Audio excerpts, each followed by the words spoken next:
Bonjour, il y a quelque temps que je vous ai présenté mon blaster de Boba Fett en indiquant ce que j'avais l'intention de faire dessus, et riche de mon expérience toute récente autour de la modification et de la peinture d'un blaster de Stormtrooper. Je me suis lancé dans le travail de ce brave blaster de Boba Fett. Ça n'a pas été sans peine, parce que c'est mon ami Jérôme, coucou Jérôme, qui m'avait signalé que quand même la base dans la modification d'un jouet, d'une arme jouet, vers quelque chose d'un petit peu plus réaliste, était évidemment d'enlever les copyrights, les marques, les dates, les ceci, les cela. Je me suis employé ici, notamment dans ces parties-là et là, pour frotter et éliminer toutes ces marques-là. Mais vite apparu à mon sens quelque chose à enlever, qui était ici des trous qu'il y avait un peu partout et qui concernaient donc des vis qui permettent à l'ensemble de tenir. Il y avait aussi la crosse qui était vide d'un côté, c'est-à-dire que là ça allait, mais là c'était vide. Et enfin il y aura quelque chose à faire au niveau de la lunette de visée, puisque c'est juste un gros trou et qu'il n'y a rien, et ça serait bien que je mette quand même des petits détails à ce niveau-là. Alors je ne sais pas si cette partie-là où il y avait marqué Star Wars en gros est à compléter. Il faudrait que je vérifie quand même mes documents. J'en ai énormément, mais pas forcément en disposition. J'ai tellement bien rangé mon Boba Fett. Mon Boba Fett de Kyoto en sauve-vinyle, qui me sert aussi de repère, que je ne sais pas où je l'ai foutu, donc voilà. La seule vis qui serait vraiment visible et que je garderais, c'est celle-ci, puisqu'en fait c'est ce qui permet d'accéder aux piles, donc ça serait vraiment idiot de ne pas pouvoir changer les piles de ce jouet. Et puis il y a des vis aussi qui sont apparentes sur la lunette de visée, mais qui sont tout à fait réalistes, donc on s'en moque. Voilà, donc vous aurez remarqué que j'ai déjà travaillé la peinture, mais avant cela j'ai eu un gros souci, c'est que j'ai utilisé en fait des petites billes. Ce serait bien d'ailleurs que je vous les présente. Bougez pas. Alors voilà, je vous ai déjà fait une vidéo concernant les cabochons et autres bijoux fantasy. Et là, voilà, vous voyez. Je sais pas si ça se voit très bien, mais essayer d'en mettre dans mes mains, mais ça va peut-être pas être mieux. Voilà, vous voyez, ces petits cabochons, ces petites lentilles, toutes petites, étaient plus ou moins de la taille qu'il fallait pour aller dans les trous où il y avait les vis. Et je vais vous montrer ce que ça donne avec notamment ici. Voilà, vous voyez, si je mets ça ici, ça rentre parfaitement et ça cache la vis, et surtout ça permet de, j'allais dire sauver, d'économiser beaucoup de poutis ou de pâtes qu'on voudrait mettre dedans pour cacher cet orifice. Donc ça permet quand même de gagner pas mal d'argent entre guillemets, en évitant d'utiliser de la poutie qui n'est pas donnée et qui est surtout maintenant en France totalement interdite à la vente. Ça, c'est quand même pas pratique. Et riche encore une fois de cet essai pour moi concluant, je suis tombé à Action, toujours Action, on va croire que j'ai des actions chez Action, mais non. Je suis tombé sur ce truc là qu'ils appellent des attaches parisiennes. C'est un peu plus petit que des attaches parisiennes, il y en a de différentes tailles, vous voyez, des petits, des moyens, des grands.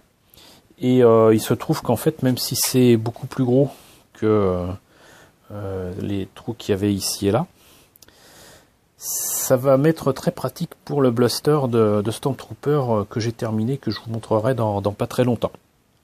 Voilà, donc ça c'est une première chose. Par contre, j'ai eu une mauvaise surprise. C'est que ce que j'avais fait ici et là, surtout là, que j'avais complété avec de l'époxy putty de chez Tamiya, en fait ça n'a pas séché. Et au bout de 15 jours, c'était toujours visqueux, enfin pas visqueux, mais voilà, c'était, on pouvait enlever la matière, c'était pas sec. je pouvais pas poncer quoi que ce soit parce qu'en fait ça faisait un petit peu pâte à modeler, vous voyez. Et donc bah j'ai posé quelques questions à mes amis sur Facebook et on m'a répondu qu'il y a différents produits qui pouvaient éventuellement aider à enlever tout ça, et j'ai essayé différents trucs. Pour l'instant, ce qui a le mieux aidé, c'était l'acétone et comment ça s'appelle, un diluant cellulosique qui par contre a pas mal attaqué le plastique du jouet. Mais bon, ça m'a aidé à enlever ce qui vraiment ne tenait pas sur ce blaster, et le reste est resté dans les trous, et ça a pas trop mal fonctionné. Donc là ça s'arrache pas, donc on va considérer que c'est bon, et même si c'est pas beau, bah tant pis, parce que de toute façon le blaster de Boba Fett n'est pas un flingue en bon état, donc on va faire avec, voilà. On va faire avec, reste que c'est quand même déjà avec cette première étape de peinture. Je pense que le flingue s'en sort pas mal. On pourrait faire la comparaison avec le jouet d'origine. Ça peut rien avoir puisque le jouet d'origine était quand même en marron pour la crosse et en vert pour le reste du flingue. Et enfin en tout cas pour le canon, on va dire. Et le reste du flingue était en gris, si je me rappelle bien. Et c'était vraiment pas beau. Donc voilà.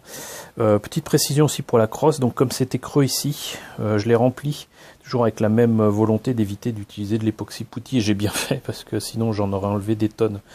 J'ai mis en fait là-dedans les cintres en plastique, les fameux cintres en plastique. Donc il faudrait que je me décide à vous parler, puisque tout comme les couverts plastiques, les cintres en plastique, bah ça peut aider éventuellement avec certaines formes pour remplir ces espaces là ou faire des structures.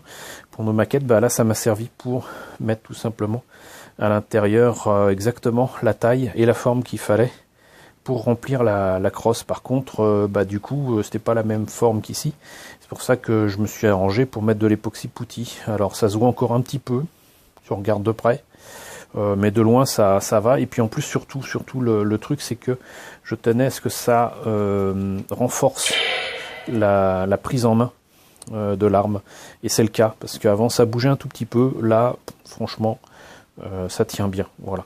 Donc évidemment j'ai fait ça avec de la super glue, puisqu'au départ j'essayais aussi de faire de la putty du pauvre, à savoir de la super glue avec du bicarbonate de soude. Et c'est bien, ça remplit les espaces et ça permet de solidifier immédiatement la super glue.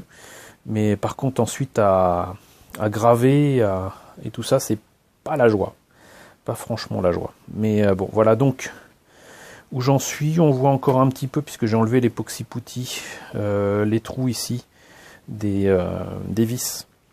Mais par contre c'est les petits cabochons qui remplissent bien leur office, si j'ose dire, pour cette crosse. Et encore une fois, bon, je trouve que c'est pas grave que ce soit pas parfaitement plat, puisque de toute façon c'est pas une arme qui est neuve. Et pareil pour la poignée, déjà les vis sont un peu moins visibles, donc ça va. Les marques sont pas visibles du tout, donc ça va. Il faut que je vérifie encore une fois si ici il faut que je rajoute ou non des profilés en T pour compléter cette partie là. Mais sinon, encore une fois, je suis quand même assez satisfait de cette première étape de peinture. Alors, première étape de peinture qui a consisté en quoi? À peindre en noir. Ensuite, sur certaines parties, de remettre un petit coup de noir brillant, satiné, pailleté. J'ai mis la main sur une peinture un peu pailletée à Action, toujours chez eux.